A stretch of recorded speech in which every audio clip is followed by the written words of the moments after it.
Hello hi. അപ്പോൾ ഇന്നത്തെ ഒരു വീഡിയോ എന്ന് പറയുന്നത്, ഞാൻ പറഞ്ഞിട്ടുണ്ട് നമുക്ക് ഗുജറാത്ത് എന്ന് പറയുമ്പോഴത്തേക്കിനും ധാരാളം പച്ചക്കറികളും പഴവർഗ്ഗങ്ങളും കിട്ടുന്ന ഒരു നാടാണ്. അവിടെ കിട്ടാത്തതായിട്ട് വെറൈറ്റീസിൻ്റെ കാര്യത്തിൽ യാതൊന്നും തന്നെയും ഇല്ല.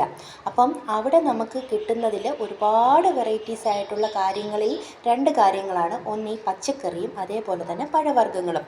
നോൺ വെജ് നമുക്ക് കിട്ടും, പക്ഷെങ്കിൽ അതിന് ഒരു പരിമിതികളും കാര്യങ്ങളും ഒക്കെ ഉണ്ട്. അതേപോലെ തന്നെ ഈ വെജിറ്റബിൾസിൽ നമ്മുടെ നാട്ടിൽ ഏറ്റവും കൂടുതൽ പഴവർഗ്ഗങ്ങളിൽ നമ്മുടെ ഏറ്റവും അധികം നമ്മൾ ഉപയോഗിക്കുന്നത് പഴമാണല്ലോ. അപ്പം പഴത്തിൻ്റെ അകത്ത് എന്തെല്ലാം വെറൈറ്റി നമ്മുടെ നാട്ടിലുണ്ട്.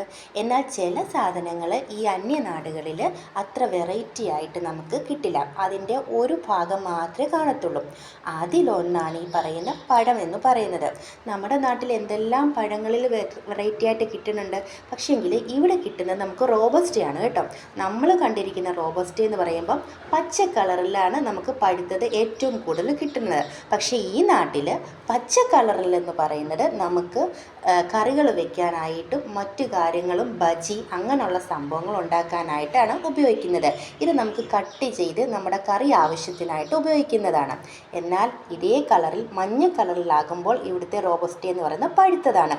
നമ്മുടെ ഏത്തയ്ക്ക പോലെ തന്നെ മഞ്ഞ കളറിലാകുമ്പോൾ ഇത് പഴുത്ത റോബസ്റ്റയാണ്. അപ്പോൾ ഇത് നമുക്ക് ഭക്ഷണത്തിന് പഴമായിട്ടും ഇത് നമുക്ക് ഭക്ഷണത്തിന് കറിക്കായിട്ടും ഉപയോഗിക്കാം.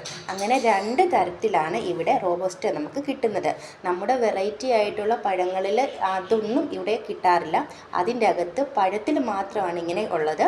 മറ്റു ഫ്രൂട്ട്സൊക്കെ ധാരാളം നമുക്ക് വെറൈറ്റീസ് കിട്ടാറുണ്ട്. അപ്പോൾ ഇന്നത്തെ വീഡിയോ ഇത്രയേ ഉള്ളൂ. ബായ്.